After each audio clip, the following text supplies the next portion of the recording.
ശ്രീരാമ രാമ രാമ ശ്രീരാമചന്ദ്ര ജയ ശ്രീരാമ രാമ രാമ ശ്രീരാമഭദ്ര ജയ ശ്രീരാമ രാമ രാമ സീതാഭിരാമ രാമ ശ്രീരാമ രാമ രാമ ലോകാഭിരാമ ജയ. അപ്പം ഇന്ന് നമ്മൾ രാമായണത്തിലെ അടുത്തൊരു ഭാഗം, അതായത് അഹല്യാസ്തുതി. അപ്പോൾ കഴിഞ്ഞ ഒരു ക്ലാസ്സിൽ നമ്മൾ അഹല്യ മോക്ഷമാണ് കണ്ടത്.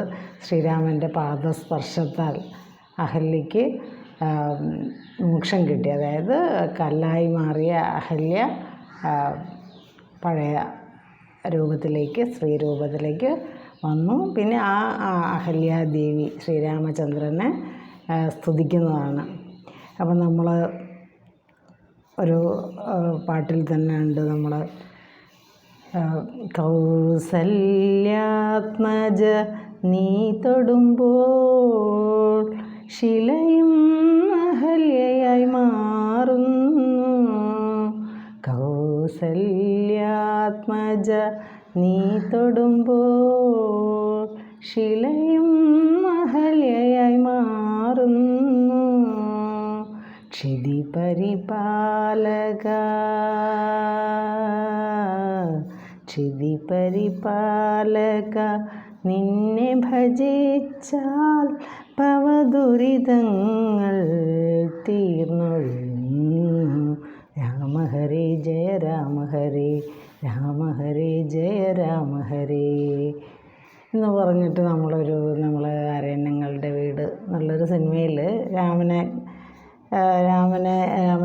രാമൻ്റെ കഥയുമായിട്ട് ബന്ധപ്പെട്ട ഒരു പാട്ട് നമ്മൾ കേട്ടിട്ടുണ്ട്. അതിൽ പറയുന്ന കൗസല്യാത്മജ നിന്നെ ഭജിച്ചാൽ ശിലയും അഹല്യയായിട്ട് മാറുന്നു. അതവിടെ രാമൻ്റെ പാദ സ്പർശനത്താൽ ശിലയായി മാറിയ അഹല്യ വീണ്ടും ആ ഒരു സ്ത്രീ രൂപത്തിലേക്ക് വന്നു. അപ്പോൾ നിന്നെ ഭജിച്ചാൽ ഭവദുരിതങ്ങൾ തീർന്നൊഴിയുന്നു എന്നാണ് പറയുന്നത്. അപ്പോൾ അതാണ് നമ്മൾ കർക്കിടക മാസത്തിലൊക്കെ രാമനാമങ്ങൾ, കാരണം ദുരിതങ്ങളുടെ ഒരു കാലമാണ് മഴയും പേമാരിയും. ഇന്നും നമുക്ക് കാണാമല്ലോ അതെല്ലാം. അപ്പം ഇവിടെ നിന്നിപ്പോൾ നമ്മൾ പറയുന്നത് അഹല്യാസ്തുതിയാണ്. അപ്പോൾ അഹല്യ എങ്ങനെയാണോ സ്തുതിച്ചത് നമുക്കും അതുപോലെ സ്തുതിക്കാം. അപ്പോൾ ആ ഭാഗങ്ങൾ കുറിച്ച് നോക്കാം. ഹരേ രാമ രാമ രാമ ഹരേ ഹരേ, ഹരേ കൃഷ്ണ കൃഷ്ണ കൃഷ്ണ ഹരേ ഹരേ. എല്ലാ ഗുരുക്കന്മാർക്കും നമസ്കാരം. ഗണേശായ നമ, സരസ്വതി നമ. അഹല്യാസ്തുതി. ഞാനഹോ കൃതാർത്ഥയായേൻ ജഗന്നാഥ, നിന്നെ കാണായി വന്നതുമൂലം അത്രയുമല്ല ചൊല്ലാം. പത്മജരുദ്രാദികളാൽ അപേക്ഷിതം പാദപത്മ സംലഗ്ന പാംസു ലേശം ഇന്നെനിക്കല്ലോ സിദ്ധിച്ചു ഭവൽ പ്രസാദ അതിരേകത്താൽ അതിനെത്തുമോ ബഹുകൽപ്പകാലം ആരാധിച്ചാലും. പറയുന്ന ബഹുകൽപ്പകാലം, വളരെ കാലം ആരാധിച്ചാലും കിട്ടാത്ത ഒരു ഭാഗ്യമാണ് അല്ലയോ ശ്രീരാമ. ഞാൻ ഇന്ന് കൃതാർത്ഥയായേൻ. എനിക്ക് ഒരുപാട് നന്ദിയുണ്ട് ജഗന്നാഥ. അങ്ങയുടെ പാദസ്പർശം, അങ്ങയുടെ പാദപത്മത്തിൻ്റെ ആ പൊടി, പാംസു പൊടി ലേശമെന്ന് എനിക്കല്ലോ സിദ്ധിച്ചു. എനിക്ക് കുറച്ച് ആ പൊടി എൻ്റെ ദേഹത്ത് വീണല്ലോ. അപ്പം ഞാൻ ഭവൽ പ്രസാദത്തിൻ്റെ അതിരേകത്താൽ അതിനെത്തുമോ ബഹുകൽപ്പകാലം ആരാധിച്ചാലും. അപ്പോൾ ആ ഒരു ഭാഗ്യം എന്ന് പറയുന്നത് എത്ര കാലം നമ്മൾ ഭജിക്കുകയും പൂജിക്കുകയും ചെയ്താലും അത്രയും വലിയ ഭഗവാന്റെ കാൽപാദത്തിലെ പൊടി അണിയാനുള്ള ഭാഗ്യം കിട്ടുമോ എന്നാണ് ചോദിക്കുന്നത്. പറയുന്നത് ചിത്രം എത്രയും തവ ചേഷ്ടിതം ജഗത്പദേ മർത്യഭാവേന വിമോഹിപ്പിച്ചിടുന്നിദേവം. അപ്പോൾ പറയുന്നത് ഇതെത്രയും വിചിത്രമാണ്. തവ ചേഷ്ടിതം എന്നാണ് പറയുന്നത്. തവ ചേഷ്ടിതം ജഗത്പദേ ശ്രീരാമചന്ദ്ര, തവ ചേഷ്ടിതം അങ്ങയുടെ ലീലകൾ മർത്യഭാവേന വിമോഹിപ്പിച്ചിടുന്ന ദൈവം. മർത്യൻ ഒരു മനുഷ്യൻ എന്തൊക്കെയാണ് ചെയ്യുന്നത് അതുപോലെ ഞങ്ങളെല്ലാം മോഹിപ്പിക്കുന്നല്ലോ. ഏവം ഇപ്രകാരം ആനന്ദമയനായ അതിമായികൻ പൂർണ്ണൻ ന്യൂനാതിരേക ശൂന്യൻ അചലനല്ലോ ഭവാൻ. ആനന്ദമയനാണ് ഭഗവാൻ, അതിമായികനാണ്. അവിടെ സ്പ്ലിറ്റ് ചെയ്ത് വായിക്കണം. അതിമായികൻ എന്ന്. അതിമായികൻ എന്ന് പറഞ്ഞാൽ ഒരു ഇന്ദ്രജാലം, ഒരു മായ മായയൊക്കെ ചെയ്യാൻ കഴിയുന്ന മായികനെ പോലെ, ഇന്ദ്രജാലക്കാരനെ പോലെ, എന്നാൽ പൂർണ്ണനാണ്. അതിരേക ശൂന്യൻ, അചലനാണ്, ഒന്നിലും ചലിക്കാത്ത, അതായത് ഒന്നും ഭഗവാനെ എന്താ പറയുക ചലിപ്പിക്കാനോ അല്ലെങ്കിൽ മാറ്റാനോ അത് സ്ഥിരമായിട്ട് നിൽക്കുന്ന പൂർണ്ണനാണ്. തൊൽപാദാംബുജ പാംസു പവിത്ര ഭാഗീരഥി സർപ്പഭൂഷണ വിരിഞ്ചാദികളെല്ലാവരും പറഞ്ഞ ശിവൻ ബ്രഹ്മാദി ദേവകളെല്ലാവരും ശുദ്ധമാക്കിയിടുന്നതും തൊൽപ്രഭാവത്തിലല്ലോ. അപ്പോൾ എല്ലാവരെയും പിന്നെ പവിത്രമാക്കാൻ അങ്ങയുടെ പാദങ്ങളിൽ നിന്ന് വന്ന ഗംഗ നദിയും എല്ലാം എല്ലാവരെയും ശുദ്ധമാക്കുന്നതാണല്ലോ. അപ്പോൾ സിദ്ധിച്ചേനല്ലോ ഞാനും പാദസ്പർശം ഇപ്പോൾ. അപ്പോൾ ഈ പാദസ്പർശം എനിക്കും ലഭിച്ചുവല്ലോ എന്നാണ് പറയുന്നത്. പണ്ട് ഞാൻ ചെയ്ത പുണ്യം എന്തു വർണ്ണിപ്പത് വൈകുണ്ഠ തത്കുണ്ഠാത്മാനം ദുർലഭമൂർത്തേ വിഷ്ണു. അപ്പോൾ പണ്ട് ഞാൻ എന്ത് പുണ്യം ചെയ്തു ആവോ എനിക്ക് ഇതുപോലെ ഒരു ദുർലഭമായ ഈ ഒരു ഭാഗ്യം ലഭിക്കാൻ. വിഷ്ണു എന്നാണ് വിളിക്കുന്നത്. അപ്പോൾ രാമൻ വിഷ്ണുവിൻ്റെ അവതാരമാണെന്നാണ് അതിൽ.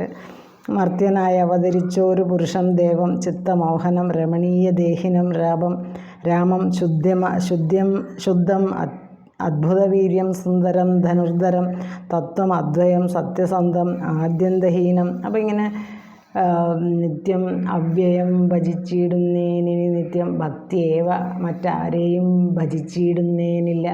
അപ്പോൾ പറയുന്നത് ഈ മർത്യനായി അവതരിച്ച രാമൻ്റെ ഗുണങ്ങൾ പറയുന്നു. ചിത്തത്തിനെ മോഹിപ്പിക്കുന്ന ചിത്തമോഹനം, രമണീയ ദേഹിനം, ദേഹം രാമൻ്റെ ദേഹം തന്നെ രമണീയമാണ്, മനോഹരമാണ്.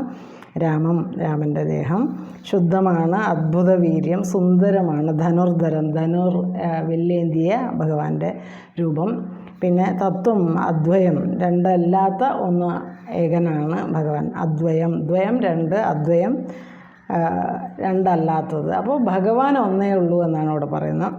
സത്യസന്ധമായ സത്യം, അത് സത്യസ്വരൂപനാണ് ഭഗവാൻ. ആദ്യന്തഹീനം, ആദിയും അന്തവുമില്ലാത്ത ഭഗവാൻ. നിത്യനാണ്, നിത്യം അവ്യയം, ഒരിക്കലും നാശമില്ലാത്ത. ഭജിച്ചിടുന്നേൻ ഇനി നിത്യം, ഞാനിനി എന്നും ഭജിക്കുന്നു. ഭക്തിയേവ മറ്റാരെയും ഭജിച്ചിടുന്നേനില്ല.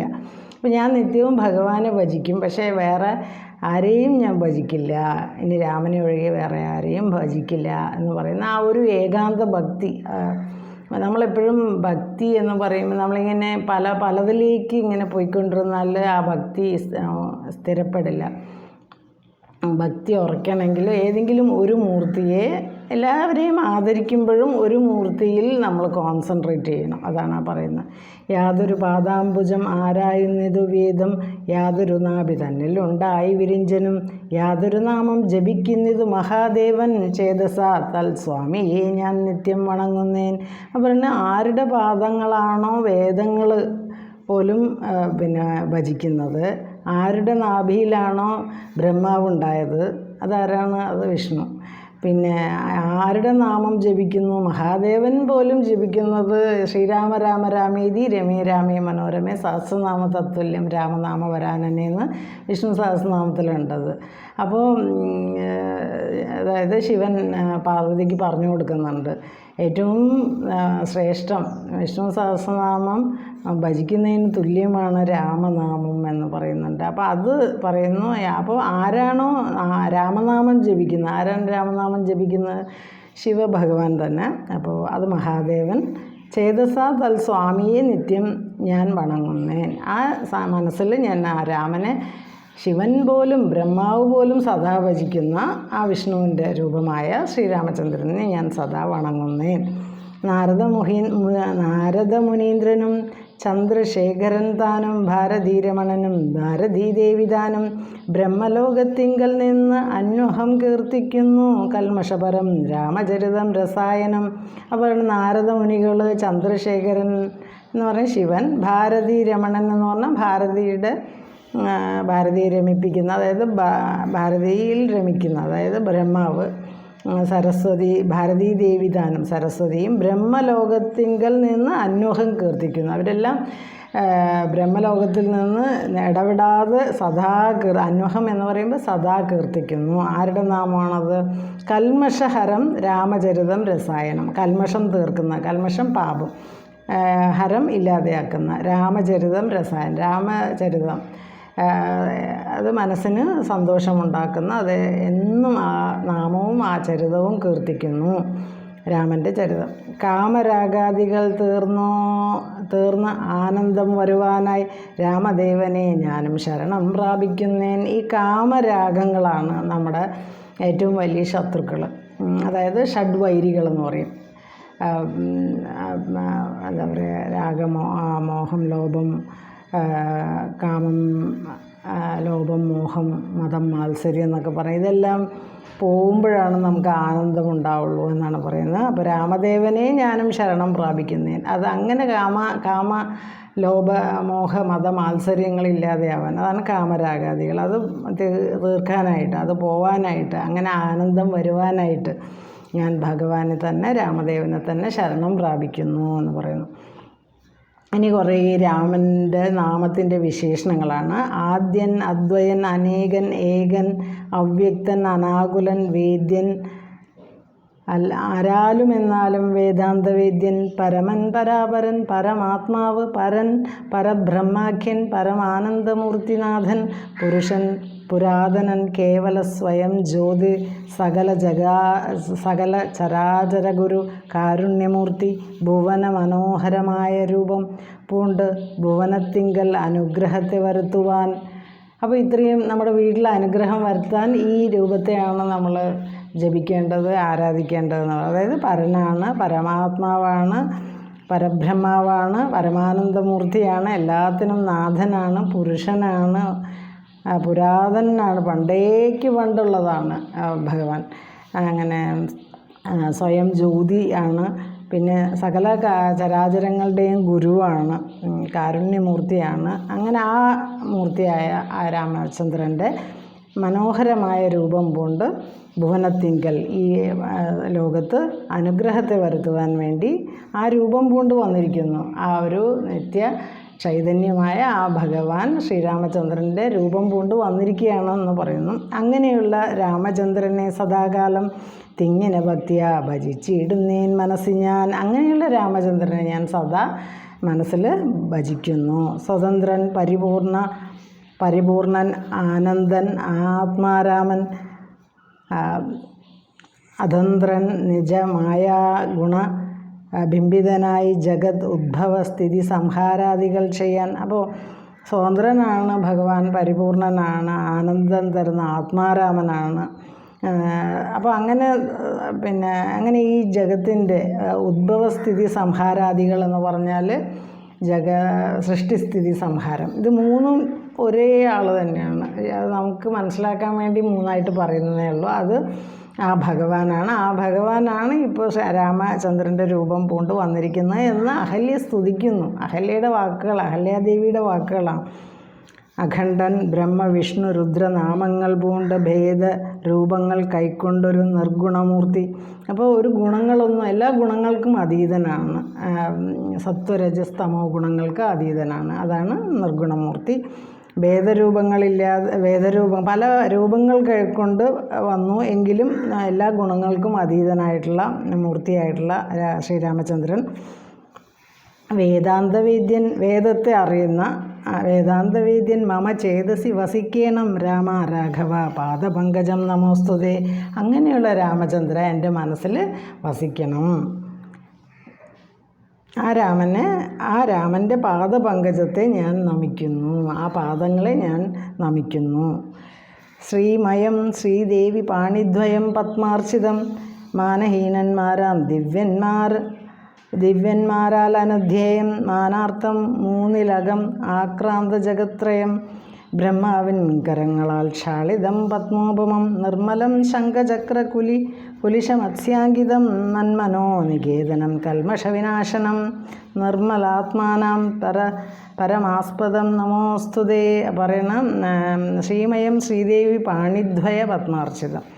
ശ്രീമയം എന്ന് പറയുമ്പോൾ പിന്നെ മഹാലക്ഷ്മിയുടെ പാണിദ്വയം, 2 കൈകളാൽ എപ്പോഴും അർച്ചിക്കപ്പെടുന്ന ആ രൂപം. ശ്രീ മഹാലക്ഷ്മി എപ്പോഴും ഭഗവാന്റെ കാലിൽ പൂക്കളർപ്പിച്ച് ആ പാദസേവ ചെയ്യുന്ന ലക്ഷ്മിയാൽ, അർച്ചിക്കപ്പെടുന്ന ആ ലക്ഷ്മിയാൽ, മഹാലക്ഷ്മിയുടെ ആ കൈകളാൽ പൂജിക്കുന്ന ആ ഭഗവാന്റെ കാലുകൾ ഐശ്വര്യം നിറഞ്ഞതാണ്. അപ്പോൾ മാനഹീനന്മാരാം, അഹങ്കാരം ശമിച്ചവർ ആയിട്ടുള്ള ദിവ്യന്മാർ പിന്നെ അവരാൽ അനുധ്യേയം, എപ്പോഴും ആ പാദങ്ങളെ ആരാധിക്കപ്പെടുന്ന, അതിലെ ആ പാദങ്ങളാൽ മാനാർത്ഥം, അതായത് മാനാർത്ഥം 3 ലകം ആക്രാന്ത ജഗത്രയം. പിന്നെന്താണ്, പിന്നെ ഇവിടെ വാമന മൂർത്തിയുടെ കാര്യം പറയുന്നു. 3 ലകം എന്ന് പറഞ്ഞാൽ 3 അടി കൊണ്ട് എന്താ പറയുക, ഈ ലോകത്തെ മുഴുവൻ, പിന്നെ ആ ജഗത്രയം, ലോകത്തെ മുഴുവൻ അതിക്രമിച്ച് പോയ ആ പാദങ്ങളെ ആ പാദങ്ങളുടെ വിശിഷ്ടതയെ പറയുന്നത്. അപ്പോൾ പിന്നെ വാമനമൂർത്തി ആ പാദങ്ങൾ കൊണ്ടാണ് 3 അടി അളന്നെടുത്തത് മഹാബലിയോട് ചോദിച്ച്. അപ്പോൾ അങ്ങനെ ആ പാദങ്ങൾ ബ്രഹ്മാവിൻ കരങ്ങളാൽ ക്ഷാളിതം പത്മോപമം നിർമ്മലം. അപ്പോൾ ബ്രഹ്മാവ് പിന്നെ ആ പാദങ്ങളിൽ വെള്ളം ഒഴിക്കുമ്പോൾ അതാണ് ഗംഗയായിട്ട് വന്ന് എന്നുള്ള ആ ഒരു കഥ. ആ കാലിൽ ബ്രഹ്മാവ് ആ മൂന്നാമത്തെ അടി വയ്ക്കുന്നതിന് മുമ്പ് ആ ബ്രഹ്മാവ് പിന്നെ ആ പാദങ്ങളെ കഴുകുന്ന ഇതൊക്കെ ആ കഥ നമ്മൾ കേട്ടിട്ടുണ്ടല്ലോ. പിന്നെ നിർമ്മലം ശംഖചക്ര കുലിശം മത്സ്യാങ്കിതം. അപ്പോൾ ശംഖചക്ര പത്മ ആ കാലടിയിൽ ബ്രഹ്മാവ് ഈ വാമനൻ്റെ കാല് കഴുകുമ്പോൾ ആ ജലമാണ് ഗംഗയായിട്ട് വന്ന് എന്ന് കഥയുണ്ട്. അപ്പോൾ ആ കാലടിയിൽ ശംഖചക്ര വജ്രായുധം മത്സ്യം, ഈ 4 കാര്യങ്ങളുടെ അടയാളമുണ്ട്.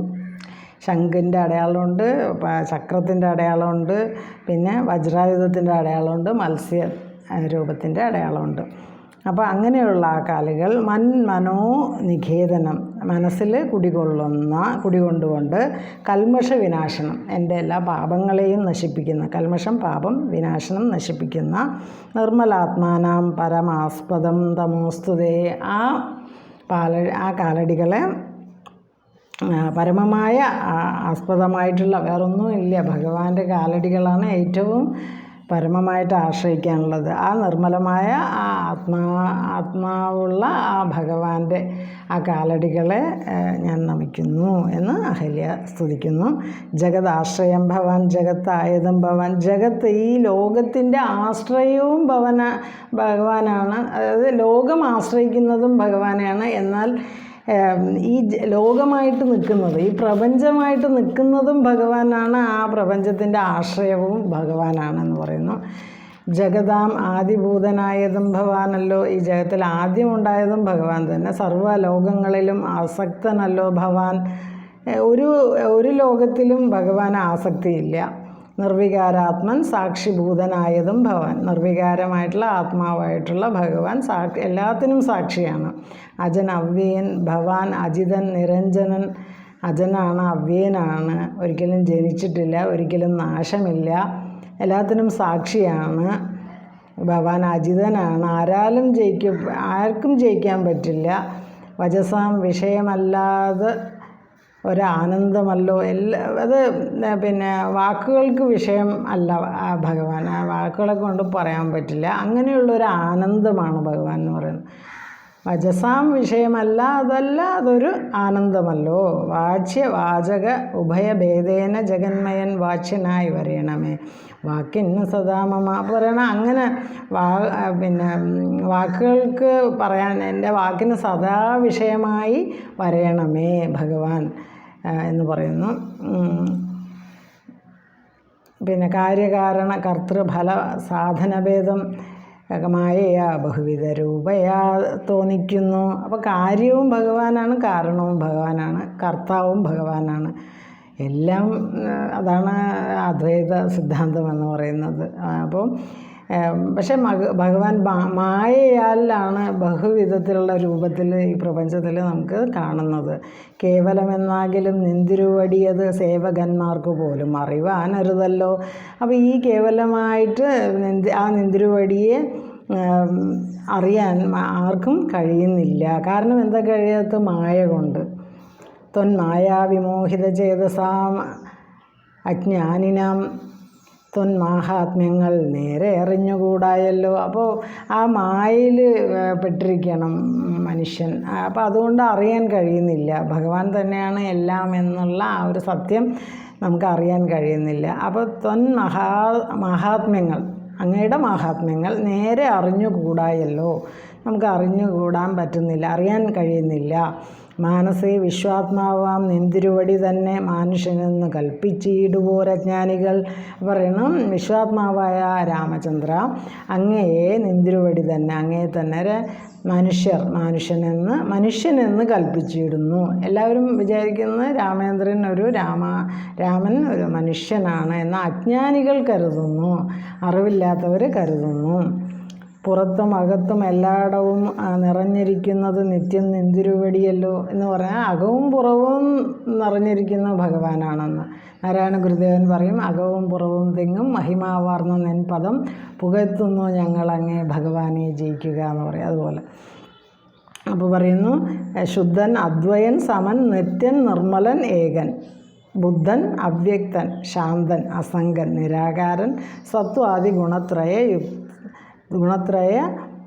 യുക്തയാം ശക്തിയുക്തൻ സത്വങ്ങളുള്ളിൽ വാഴും ജീവാത്മായ നാഥൻ ഭക്താനാം മുക്തിപ്രദൻ യുക്താനാം യോഗപ്രദൻ സക്താനാം ഭുക്തിപ്രദൻ സിദ്ധാനാം സിദ്ധിപ്രദൻ തത്വാധാരാത്മ ദേവൻ സകല ജഗന്മയൻ തത്വജ്ഞൻ നിരുപമൻ നിഷ്കളൻ നിരഞ്ജനൻ നിർഗുണൻ നിശ്ചലൻ നിർമ്മലൻ നിരാധാരൻ നിഷ്ക്രിയൻ നിഷ്കാരണൻ നിരഹങ്കാരൻ നിത്യൻ സത്യജ്ഞാനാനന്ദാനന്ദാമൃത ആത്മകൻ പരൻ സത്യമാത്രാത്മാ പരമാത്മാ സർവാത്മാ വിഭു സച്ചിത് ബ്രഹ്മാത്മാ സമസ്തേശ്വരൻ മഹേശ്വരൻ അച്യുതൻ ആദിനാഥൻ സർവദേവതാമയൻ നിന്തിരുവടിയായ എത്രയും മൂഢാത്മാവായ അന്ധയായുള്ളൊരു ഞാൻ എങ്ങനെ അറിയുന്നു. അപ്പോൾ ഇത്രയും പറഞ്ഞത് ഭഗവാന്റെ ആ വിശേഷണങ്ങളാണ്.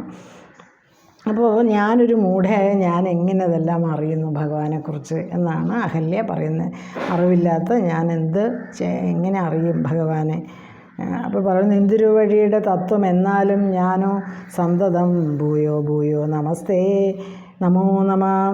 അപ്പോൾ നിന്തിരുവടിയുടെ തത്വം എന്നാലും അറിഞ്ഞാലും അറിഞ്ഞില്ലെങ്കിലും ഞാൻ എപ്പോഴും ഭൂയോ ഭൂയോ വീണ്ടും വീണ്ടും നമിക്കുന്നു. നമസ്തേ നമോ നമ. എത്ര കുത്രാഭി വസിച്ചിടും എല്ലാ നാളും പൊൽത്തളിരടികളിൽ ഇളക്കം വരാതൊരു ഭക്തിയുണ്ടാക വേണം എന്നൊഴിഞ്ഞേ പരം ഞാൻ അർത്ഥിച്ചിടുന്നേ ഇല്ല. നമസ്തേ നമോ നമ പറയണേ. എത്ര കുത്രാഭി വസിച്ചിടും എല്ലാ നാളും, എവിടെ എത്ര കുത്രാഭി എന്ന് പറഞ്ഞാൽ എവിടെ വസിച്ചാലും എല്ലാ നാളും എല്ലാ സമയത്തും പുൽത്തളിരടികളിൽ ഇളക്കം വരാതെ, അങ്ങയുടെ കാലടികളിൽ ഇളക്കം വരാത്ത ഭക്തി എനിക്ക് ഉണ്ടാവണം. ഭക്തി ഉണ്ടാവേണം എന്നൊഴിഞ്ഞ പരം ഞാൻ അർത്ഥിച്ചിടുന്നേ ഇല്ല. നമസ്തേ നമോ നമ. അപ്പോൾ അത് മാത്രമേ എനിക്കൊരു വരമായിട്ട് വേണ്ടൂ, അവിടുത്തെ പാദഭക്തി. അത് ഇളക്കമില്ലാത്ത ആ ഒരു ഭക്തി മാത്രമേ ഞാൻ ആഗ്രഹിക്കുന്നുള്ളൂ. എനിക്ക് വേറൊരു വരവും വേണ്ട എന്ന് അഹല്യ പ്രാർത്ഥിക്കുന്നു. എന്നിട്ട് പിന്നെയും അഹല്യയുടെ ആ സ്തുതിയാണ്. നമസ്തേ രാമ രാമ പുരുഷ അധ്യക്ഷ വിഷ്ണു. അപ്പോൾ പുരുഷ അധ്യക്ഷ എന്ന് പറഞ്ഞാൽ മനുഷ്യർക്ക് അധീശനായ അല്ലയോ വിഷ്ണു. നമസ്തേ രാമ രാമ ഭക്തവത്സല രാമ. നമസ്തേ ഋഷികേശ രാമ രാഘവ രാമ. ഋഷികേശ ഇന്ദ്രിയങ്ങൾക്ക് അധീശനായിട്ടുള്ള ഭഗവാൻ, അതായത് ഋഷികേശൻ എന്ന് പറയുമ്പോൾ കൃഷ്ണൻ്റെ ഒരു നാമമാണ്. നമസ്തേ നാരായണ സന്തതം നമോസ്തുതേ സമസ്ത കർമാർപ്പണം ഭവതി കരോമി. ഞാൻ പറയണ എല്ലാ കർമ്മങ്ങളും ഞാൻ അങ്ങയുടെ പാദങ്ങളിൽ സമർപ്പിക്കുകയാണ്. കരോമി ചെയ്യുന്നു. സമസ്ത അപരാധം ക്ഷമസ്വ ജഗത്പതേ. പറയണ എല്ലാ സമസ്തമായിട്ടുള്ള അപരാധവും ക്ഷമസ്വ ക്ഷമിച്ചാലും. ജനന മരണ ദുഃഖാപഹം ജഗന്നാഥം ദിനനായക കോടി സദൃശപ്രഭം രാമം. പറയുന്ന ജനന മരണ ദുഃഖങ്ങളെ ദുഃഖാപഹം എന്ന് പറഞ്ഞാൽ ദുഃഖങ്ങളെ ഇല്ലാതെയാക്കുന്ന ജഗന്നാഥ, ദിനനായക കോടി സദൃശപ്രഭം രാമം. അപ്പോൾ പറയുന്ന സൂര്യൻ്റെ അത്രയും പ്രഭയുള്ള രാമ, കര സാരസ യുഗ സുധൃത ശരചാപം, കരങ്ങളിൽ താമരയും ചാപവും വില്ലും ഒക്കെ ധരിച്ച ആ വിഷ്ണു, കരുണാകരം കാള ജലാധ ആഭാസം രാമം, കനകരുചിര ദിവ്യാംബരം രമാവരം. അപ്പോൾ ഇതെല്ലാം കനകരുചിര ദിവ്യാംബരം രമാവരം എന്ന് പറയുമ്പോൾ സ്വർണം പോലുള്ള വസ്ത്രങ്ങളൊക്കെ അണിഞ്ഞ രാമ, കനകോജ്വല രത്നകുണ്ടല അഞ്ചിത ഖണ്ഡം എന്ന് വെച്ചാൽ കഴുത്തിൽ നല്ല സ്വർണ്ണാഭരണങ്ങൾ രത്നകുണ്ഡലങ്ങളൊക്കെ ധരിച്ച ആ ഖണ്ഡം കഴുത്ത്, കമലദല വിലോല വിമല വിലോചനം. അപ്പോൾ താമര പോലെ കമലദലം, താമരയുടെ ഇല പോലെ, വിമല വിമോചനം നല്ല ഭംഗിയുള്ള കണ്ണുകളുള്ള രാമ, കമലോദ്ഭവ നദം മനസാ രാമമീഢേ എന്ന് പറഞ്ഞാൽ അവസാനിപ്പിക്കുന്നു. അതായത് കമലോദ്ഭവനദം എന്ന് പറഞ്ഞാൽ ബ്രഹ്മാവ് പോലും, കമല ഉദ്ഭവൻ എന്ന് പറഞ്ഞാൽ താമരയിൽ ജനിച്ച ബ്രഹ്മാവ് പോലും, നദം എന്ന് പറഞ്ഞാൽ തൊഴുന്ന, മനസാ രാമമീഢേ മനസ്സുകൊണ്ട് ബ്രഹ്മാവ് പോലും തൊഴുന്ന രാമ നമിക്കുന്നു, ആ രാമന് നമസ്കാരം എന്ന് പറഞ്ഞാണ്. അപ്പോൾ രാമൻ്റെ ആ ഒരു പരമാത്മാവാണ് രാമനെന്നും ഇവിടെ ഭഗവാൻ എന്ന് പറയുന്നത് എല്ലാ കാലത്തും അചലനായിട്ടും അജനായിട്ടും ഒക്കെ ഇരിക്കുന്ന ആ ഭഗവാന് നമസ്കാരം. എനിക്ക് അങ്ങയിൽ അചഞ്ചലമായ ഭക്തി മാത്രമേ എനിക്ക് ആവശ്യമുള്ളൂ. ബ്രഹ്മാവ് പോലും കുമ്പിടുന്ന താമര ഇതൾ പോലെ ലോലവും ശുദ്ധവുമായ കണ്ണുകളോടുകൂടിയ ബ്രഹ്മാവ് പോലും കുമ്പിടുന്ന വിഷ്ണുവുമായി ബന്ധപ്പെട്ട എല്ലാ വിശേഷണങ്ങളുമാണ് ഇവിടെ പറയുന്നത്. അപ്പോൾ ഇതെന്ന് പറയുന്നത് സാക്ഷാൽ വിഷ്ണു ഭഗവാന്റെ അവതാരം തന്നെയാണ് ശ്രീരാമചന്ദ്രൻ എന്ന് ഒരിക്കൽ കൂടെ അടിവരയിട്ട് ഈ ഭാഗങ്ങൾ നമുക്ക് വ്യക്തമാക്കി തരുന്നു. ആ രാമനെ സംസ്കൃതത്തിൻ്റെ കുറേ പദങ്ങളാണ് അവസാനത്തെ ആ സ്തുതിയിലൊക്കെ വന്നിരിക്കുന്നത്. അപ്രകാരമുള്ള രാമനെ ഞാൻ മനസ്സുകൊണ്ട് സ്തുതിക്കുന്നു, ഈഢേ എന്നാണ് ആ സ്തുതിയുടെ സമാപനം. സ്തുതിക്കുന്നു എന്ന് പറഞ്ഞ് രാമമീഢേ അങ്ങനെ അവസാനിപ്പിച്ചുകൊണ്ട് രാമനെ സ്തുതിച്ചുകൊണ്ട് അഹല്യ ആ സ്തുതി അവസാനിപ്പിക്കുന്നു. അപ്പോൾ എന്താണ് പറയുന്നത്? കൗസല്യാത്മജ നീ തൊടുമ്പോൾ ശിലയും അഹല്യയായി മാറുന്നു. കൗസല്യാത്മജ നീ തൊടുമ്പോൾ ശിലയും അഹല്യയായി മാറുന്നു. ക്ഷിതി